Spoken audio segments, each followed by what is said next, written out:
In-depth, insightful, innovative. Coming up, the ATF came under fire recently for a failed gun smuggling sting along the Arizona border. But it wasn't the first time firearms got away from U.S. officials. Plus, Arizona schools need to make some big changes by next year. See what administrations are doing to ensure better test scores. And fluffy and sweet, this treat is a favorite of campers everywhere. But now it means even more for our nation's heroes. Cronkite NewsWatch starts right now. Good evening and welcome to Cronkite NewsWatch. I'm Ryan Herrer. And I'm Leah Masuda. Thanks for joining us. Late last night, the Justice Department delivered more than 650 Operation Fast and Furious documents to congressional investigators. And today, lawmakers heard firsthand what was happening with Fast and Furious, as well as another earlier operation. Reporter Nathan O'Neill joins us with the latest developments from Capitol Hill. Today, members of the Senate Judiciary Committee got a chance to find out more information concerning a 2006 gun operation under the Bush administration, one that used similar tactics to the controversial Fast and Furious, which has since come under fire. Today in the hearing, Assistant Attorney General Lanny Breuer admitted to knowing back in April that an operation known as Wide Receiver had allowed hundreds of guns to be transferred to suspected traffickers in 2006. We had determined that in 2006 and 2007 guns had walked. This comes as Capitol Hill received documents from the Department of Justice for the investigation of so-called gun walking tactics. That's the same tactic used in Operation Fast and Furious, which Attorney General Eric Holder has recently been criticized for by two Arizona lawmakers we recently spoke with. We actually handed guns to criminals and then failed in all jurisdictions. This was doomed from the very get-go. Representative Raul Grijalva has also expressed concerns for the mistakes made in Fast and Furious, but says the investigation should be careful. Let's not get rid of that service that is the only service we have to try to stop guns from crossing the border or people possessing illegal guns. As for Breuer, he's accepting some of the responsibility. It was my office that ultimately prosecuted the Wide Receiver case. He says that he simply did not draw the connection between the two operations. Breuer also says that if any good can come from this ordeal is that we have to have a real conversation about America's gun laws. In Washington, D.C., Nathan O'Neill, Cronkite News. Arizona Governor Jan Brewer spent the day in New York criticizing former Arizona Governor Janet Napolitano in an interview on Fox News. Brewer now says that Napolitano is serving in Washington as a Secretary of Homeland Security. She's enjoying the federal limelight rather than focusing on broken immigration laws. She voiced her disappointment in Napolitano, claiming she has changed her agenda since being appointed to Obama's cabinet. I am disappointed. I mean, it's just absolutely ridiculous because she was there, you know, calling on the federal government to enforce the laws when she was governor, and then she arrives there and can have an opportunity to make it better, and absolutely does not. We put in a request in Napolitano's office for a comment, but they tell us she won't be responding directly to the allegations. As for Brewer, she's making the rounds today promoting her new book, Scorpions for Breakfast. That's right, Leah. The book is already hitting store shelves, but are Arizonans ready to buy? We sent reporter Nastasia Stanton out to several Valley bookstores to talk to potential buyers. Nastasia? After speaking with people, we found that interest was divided. Some are interested to see what she has to say about the state's controversial immigration bill, SB 1070. Others are just curious to find out why she felt she needed to write a book. In her book called Scorpions for Breakfast, Governor Jan Brewer discusses her fights with special interest groups in the liberal media and her struggle to secure the nation's border. She talks about the difficulties she's had getting the federal government to comply with her pleas to help with the issue. And she also discusses the backlash she received when SB 1070 was signed into law. In bookstores around the Valley, we spoke with people who have mixed feelings about why she felt she needed to write this book and whether or not they'll actually read it. I'm thinking maybe she's getting towards the end of her career, so she's winding this whole thing up with a book. I look forward to seeing what comes of this book. I won't read it, but I'll be curious in what the reviews are. In her book, not only does she attack President Obama for failing to secure the nation's borders, but she also says that Presidents Reagan and George W. Bush came up short. Live in downtown Phoenix, Nastasia Stanton, Cronkite News. Today, Republican candidate Herman Cain said he never changed his story about the sexual harassment allegations, despite conflicting statements he's given over the past few days. He now admits knowing of one agreement between the National Restaurant Association and a woman who accused him of sexual harassment. But he continues to deny these claims and says he was falsely accused. The Arizona Republican Party announced today that the Mesa Arts Center will be at the location for the Republican presidential debate. The date has also been moved up a day and will now take place on November 30th at 6 p.m. And speaking of presidential candidates, President Obama wants a second term in office. And right now, he believes young people are the key to his return. That's why he's unveiling a new campaign right here in Arizona. Reporter Laura Palmisano has returned from a Valley school where the drive for voters has already begun. Laura? The campaign you see on the screen behind me is called Greater Together. On his website, President Obama is targeting young adults through social media and grassroots support. I went to the Glendale Community College campus earlier today. Obama supporters were at the campus trying to register students to vote. Voter registration drives are one way this national campaign is trying to reach out to the youth. The president is trying to recapture the same support he saw from young adults in the 2008 election. A spokesperson for the Arizona Democratic Party says this campaign is focusing on 18 to 29-year-old voters. This is an important group. I mean, young Americans are future middle class or future leaders. And it's important to engage those young folks right now. It's important for them to realize that they have a voice, that they can make a difference. Tomorrow will be the official launch of the campaign. It will take place at the Obama Student Summit. I spoke with the Arizona Republican Party earlier today. They told me they do not have a new youth campaign in place to target the youth. Okay. But they say the GOP already has several youth programs in place. Live in the Online Bureau, Laura Palmisano, Cronkite News. Today, lawmakers were called into a special session at the state capitol to talk about redistricting in Arizona. This has been a controversial issue since the panel was formed several months ago to redraw the district lines in the state. Republican and Democratic lawmakers have been battling over the new proposal, with Democrats believing it is much fairer than the past. But some Republican lawmakers are upset with the new legislative districts. This story is still developing, and we will bring you new developments as soon as they are available. The plan to begin mining in North America's largest copper mine has been approved by the House, bringing them one step closer to getting this bill passed. We went to Superior to see how this is affecting the city and found that many residents are happy to hear the news. It was love at first sight for Leslie Martin when she met the city of Superior. We went home, we sold our business, we sold our house, and we were back here in 4 months. Leslie and her husband own this store, Copper Gecko, and like many residents of Superior, would like to see the town bustling once again. Bartender Charlie Jarrell is also hoping for the best. Already, the Resolution Mine has hired several people for the initial work, and that's having an impact. Because the mines are functioning, so it's having a domino effect on the whole town. Here, business is making money, I'm spending money locally, so it's a win-win-win situation for everybody. The mayor of Superior believes this mine could bring this small town back to life. Our community was devastated by the loss of this major industry and has been from all these years struggling to find itself again. And always the hopes was that the mining would return. But not everyone is a fan of the bill working its way through Congress. Representatives like Raul Grajava question the fairness of this bill. The quality of the proposal is weak, it's a rush to judgment, and it robs the American taxpayer of a fair return on their land. But Superior residents like Leslie believe this will not only help her business, but her friends' businesses as well. I think when the mine opens up and more people come, we'll be busier and more stores get open on Main Street.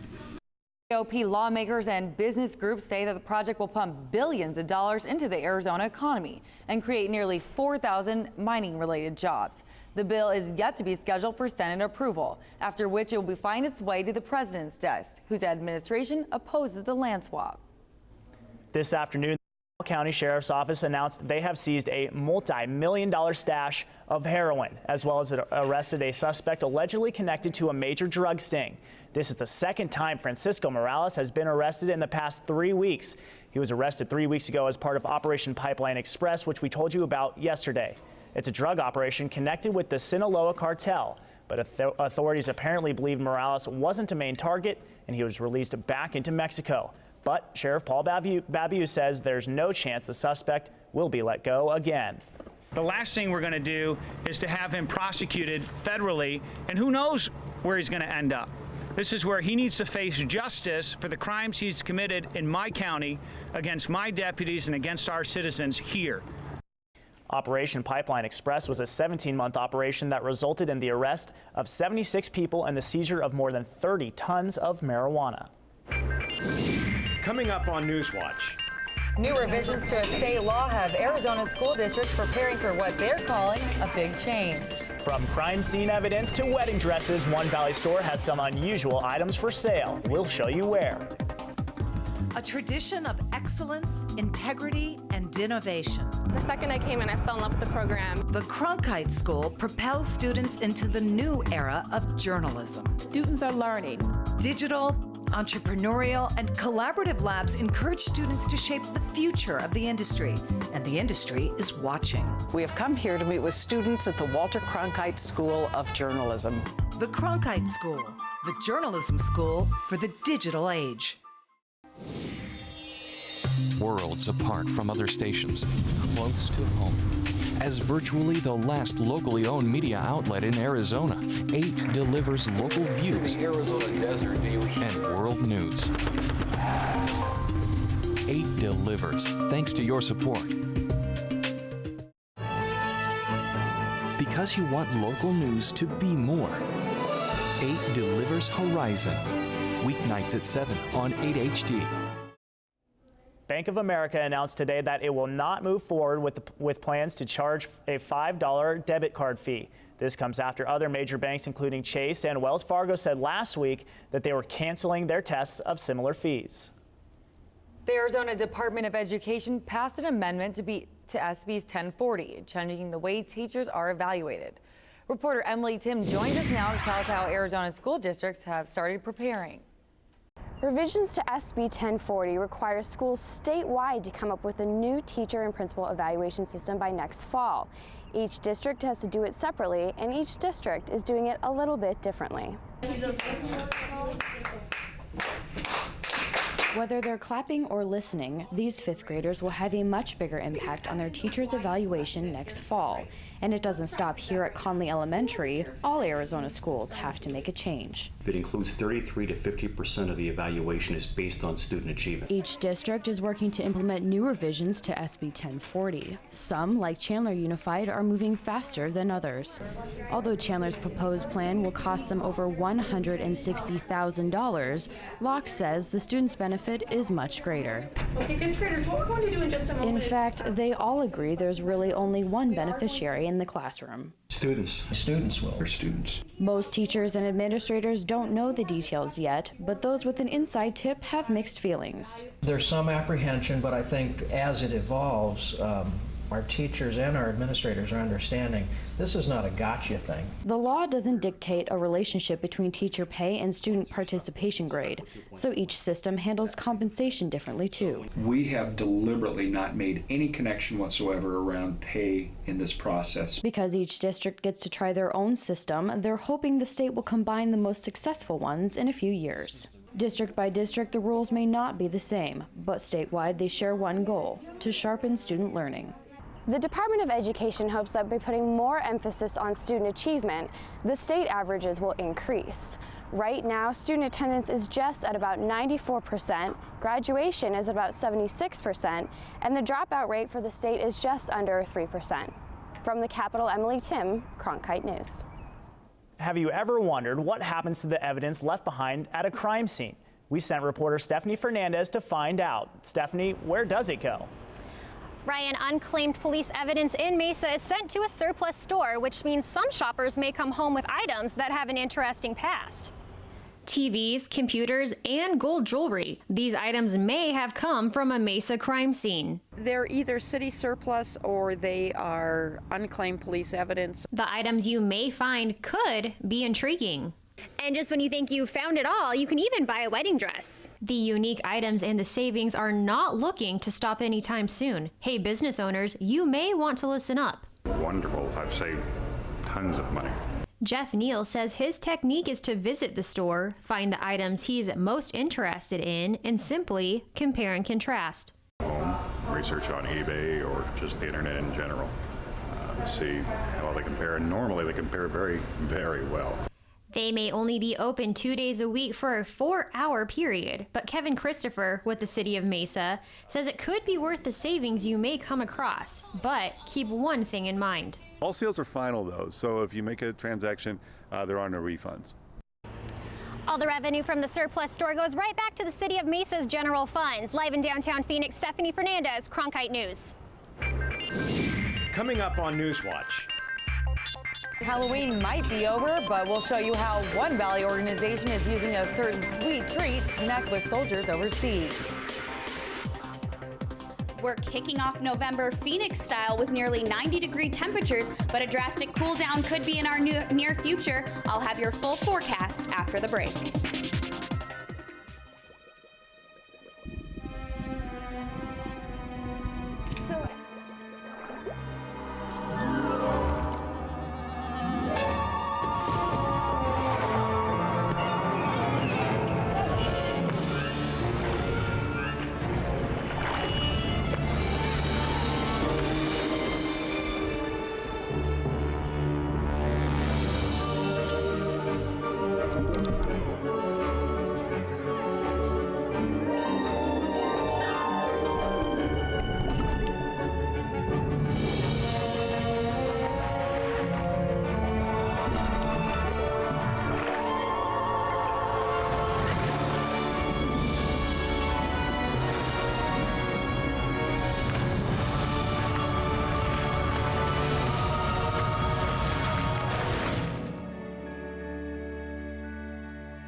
An organization in Peoria is busy preparing boxes of marshmallows for soldiers overseas and their families. Cronkite News reporter Chelsea Smith gives us a look at what Operation Marshmallow is all about. What is generally used as a campfire treat is being used to show affection. Marshmallows are a hug from home. These squishy treats are being used to hug servicemen and women as part of Operation Marshmallow. We ship packages to soldiers overseas, anywhere they're deployed. Founder Julie Stevens began this process after her 3 sons were deployed. She wanted to send them a hug and show them how much she loved them. These boys give up everything, and the service women, they give up everything. So I think what we do is a very small thank you for them. She shared the idea with her friends and the project grew.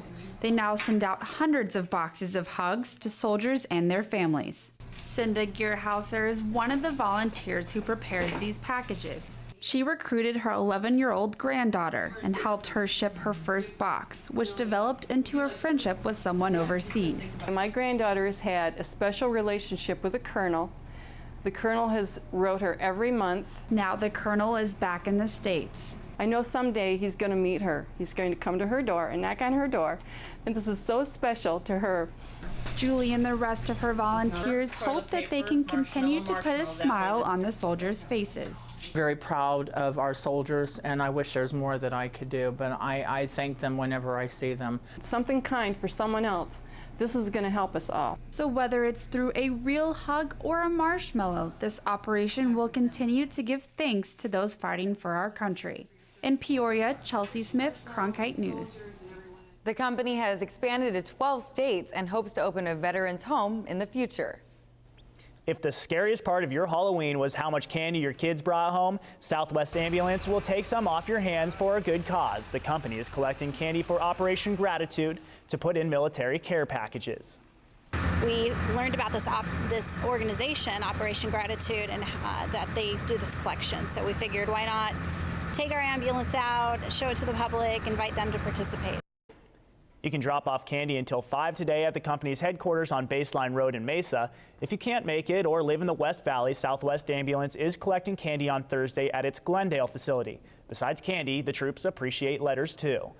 Well, Alex, I'm getting pretty excited because I see there might be a cool down in our future, right? There will be a cool down in our future. At the end of this week, you might want to start whipping out your sweatshirts and warm, cozy, comfy clothes. It's 86 degrees outside right now, so that's about the highest we're going to see for the rest of the week. 11% humidity, 25-degree dew point. Now, we're not going to hit anywhere near that record high for today at 96 degrees. Average about this time of year is 82 degrees. Current temperatures across the state right now, 72 up in Winslow, 61 up at the Grand Canyon, 89 down in Yuma, that's the hot spot, and 86 down in Tucson. Now, here's our futurecast. Here's where we're going to see that cool down. There's going to be a cold front pushing into our area later on this evening and into tomorrow morning, and that's going to make for some breezy conditions tomorrow. And on Thursday, another cold front, an even stronger one, will be pushing through, and that's going to bring some rain and some potential showers for Friday and maybe even some thunderstorms. But Saturday, it's going to be cool temperatures. That is when we are going to see the big cool down. But for today, our highs around the state, 72 up in Prescott, 89 was the high down in Yuma, and 87 down in Tucson. Lows for today, 39 over in Show Low, 55 over in Bullhead City, and 61 was our low today in Phoenix. Now here's that cool down. 81 degrees for tomorrow, 83 on Thursday, 77, so cooling down there on Friday, and some rain, and 66 degrees on Saturday. We are going to have a nice chilly weekend here in Phoenix. Isaac, what do we got going on in sports? Quite simply put, Alex, one Yankee will be getting paper, and I mean a lot of paper. And ASU Volleyball brings the fire not only on the courts, but also in the classroom. You have to check out one of the smartest teams here at ASU. When you support AID, you're supporting possibilities. You're making sure there's a place for independent voices. You're opening children's minds. You're giving everyone the chance to find inspiration from the arts, to discover more, be more. Support possibilities. Support Arizona PBS.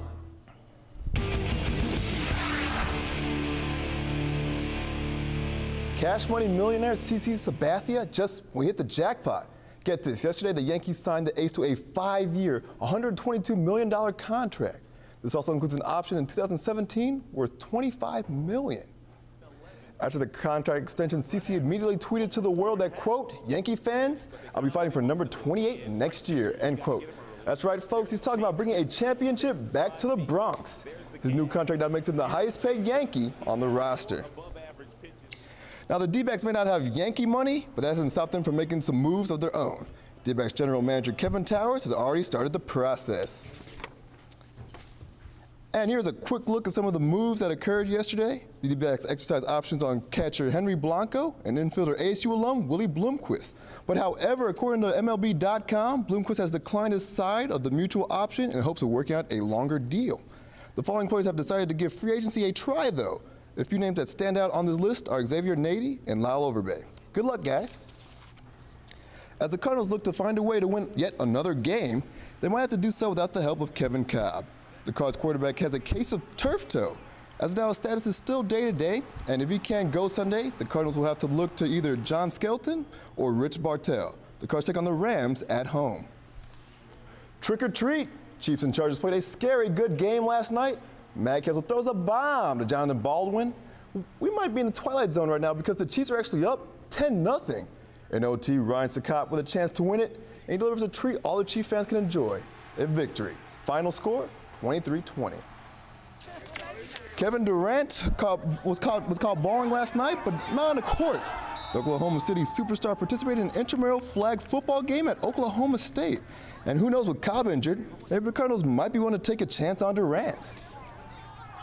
The Sun Devils volleyball team has struggled through this season and during an 11-game losing streak. But Cronkite sports reporter Brandon Carie chose an important category in which they rank first. In its 38 years, ASU volleyball's been up and down. But this year they're putting up impressive numbers.